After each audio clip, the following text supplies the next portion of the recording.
Hey there everyone, this is Michael Dougal, the Nootropic Reviewer, and in this video you're going to learn about GABA, which is a nootropic supplement, and it's also a neurotransmitter in the brain, interestingly enough. So you can look at this like a supplement, but it's also actually found in foods through your diet. It's actually found in soybeans as well as fermented foods. Now, individuals would actually use a supplement to increase levels of GABA in the brain, which could lead to better sleep, better anxiety, and surprisingly a better mood. As for this anecdote over here, somebody had mentioned that it really helped them when other supplements couldn't. And I first tried GABA as a nootropic supplement actually 7 or 8 years ago, and that's specifically because there is some research illustrating that GABA can potentially help with growth hormone levels in the body. As for this study over here, individuals actually saw 400% higher growth hormone levels after ingesting GABA as a nootropic supplement, and these were actually healthy individuals. Their subjects were between 18 to 30 years old, so it's always fascinating when there's supplements done on young individuals showing a benefit, whereas most of the nootropic supplements out there are done on either elder people or people with some sort of cognitive impairment. And I'm sad to say, from my experience in using GABA, I didn't notice anything from it. Not only did I not see a benefit with my sleep or anxiety levels, but also no improvements in the gym. More growth hormone should mean better body composition, but that didn't necessarily happen with me. And most individuals wouldn't use it necessarily as a workout product, either pre-workout or post-workout. Rather, they're using GABA as a supplement for sleep. And it was even mentioned by Andrew Huberman. Andrew has a lot of knowledge on different supplements and different lifestyle practices, but he solely pointed to GABA being one of the supplements that really helps him with his sleep. Every third or fourth night, I will take 2 grams of glycine and 100 milligrams of GABA, which I find greatly enhances my ability to get into sleep. But the reason I only add glycine and GABA every third or fourth night is that if I take it too often, I find that the entire sleep stack doesn't work quite as effectively. Now, this is very interesting because Andrew isn't the only person who mentioned that. There's countless anecdotes about people who've mentioned that they've used GABA as a sleep supplement to help them, but then they built a tolerance very quickly, or they only use it spontaneously when they need to. Now, most of the research, unfortunately, isn't done this way. The research actually shows that if you were to take GABA, it has somewhat of a cumulative benefit, or people often see results within 3 to 4 weeks of using it. As for this study here, the effect of GABA consumption on sleep. What happened in this study was they took middle-aged individuals that had sleep problems, and they measured things like how fast they would get to sleep as well as insomnia. And what they had found was the individuals had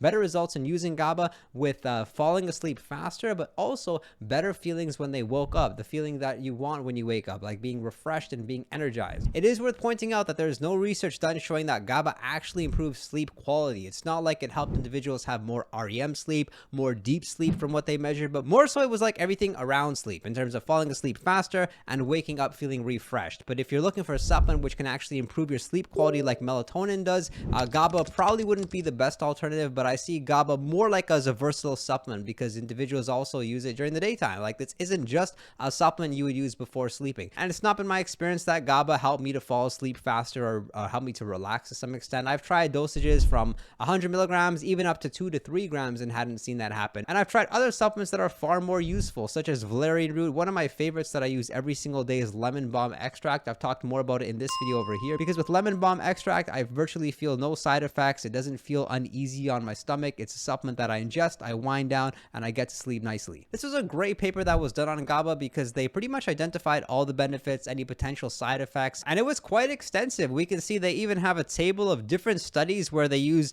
GABA as a supplement, they use GABA tea, they tried GABA rice, and so forth. And we can see there's quite a variety of study subjects, not only men, women, but also different age groups, and they went and identified specifically if the study concluded anything that could be practical for everyday use. And then they summarized the findings of each study so we better understand exactly what can GABA do and what could GABA not do, because we have to acknowledge the fact that when there's so many studies done, it's good to look at, okay, how many studies actually show there was a benefit and how many studies show that there was no benefit whatsoever, and then we can better determine whether or not something worked. And the studies all showed some sort of benefit with GABA use, and at the same time there were no side effects reported whatsoever. So side effects, you come across them anecdotally, but through the studies they've not found any adverse reactions. It's also worth pointing out that individuals didn't leave the studies. As per this table here, we can see some of the outcomes of the study, one being an increase on heart rate variability. That has a lot to do with stress, and a higher heart rate variability is associated with better feelings in the day, better willpower, better discipline, and you being far less likely to go in that fight or flight response. They also saw results with improved calmness and worry scores, reduced cortisol, cortisol, and improvements with blood pressure. The puzzling thing about GABA, which makes it seem a bit of a mystery, is that you just don't know if it's going to work for you. For most individuals, it doesn't really seem to do anything, whereas some individuals swear by using it. This individual mentioned they tried GABA 750 milligrams last Saturday, and the effect was extremely noticeable against my social anxiety. I feel so confident it's almost too good to be true. And one of the reasons for this, although it still remains somewhat of a mystery, is of course we have to acknowledge that some individuals may have low GABA levels in their brain, so if they were to ingest a supplement or eat GABA-rich foods, they would more likely notice something actually happening. As per the paper I referenced earlier, low levels of GABA or impaired GABA functioning is associated with acute and chronic stress,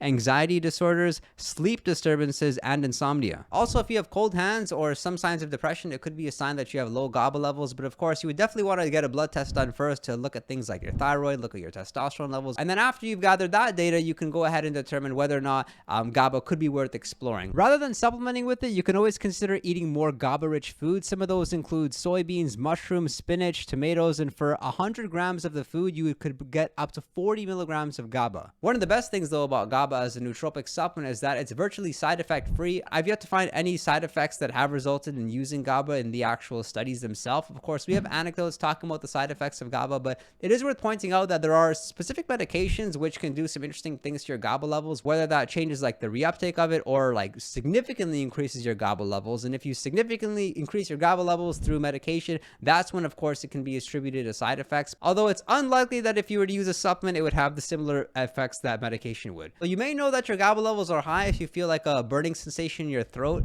if you have headaches, if you have nausea, and the very worst thing that could happen, but it usually happens through medication, is if individuals were to have a central nervous system depression, which is something you wouldn't want because you would fall unconscious. And if you were to take GABA as a nootropic supplement, you would want to start off with a small dosage of 100 milligrams, and then if you respond well to it, you can consider working your way up to 250 milligrams, perhaps 500 milligrams. And using it once a day is most common, but it's really going to depend on the benefit that you're specifically looking for. If you're looking for improving your sleep quality, then I would consider taking it right before bed. But if I was supplementing with GABA in order for me to increase my well-being or decrease anxiety levels, I would consider using it in the morning. Wake up, wait about an hour. That's typically a good practice if you're taking supplements. Don't take supplements first thing right after waking up. You want to make the most of that natural cortisol spike that you get first thing in the morning, which helps you with your energy and alertness, and then take your supplements afterwards. So an hour following waking up, and then the serving size is going to depend on you. You got to find your sweet spot with the supplement. And you'll find the supplement in capsule form. Capsules are great. Also the powder form, nothing wrong with that, because then you can adjust the dosage accordingly and have like higher serving sizes, like 2 to 3 grams if you choose to. The powder is quite tasteless. I've tried much worse, and it's a pretty versatile supplement in the sense like not only can you use it in the morning, the evening, but it also goes well with other supplements like 5-HTP, which a lot of individuals as well use for sleep and anxiety levels. I've talked more about it in this video over here. I prefer GABA over 5-HTP because I feel like GABA is a bit more consistent. It's free of side effects. So I'm going to continue to try using GABA one way or another since I've got this tub to finish. And let me know about your experience with GABA in the comment section below. Do subscribe, drop a like if you did enjoy the video. And if you want to chat with me one-on-one, you can consider messaging me on Patreon.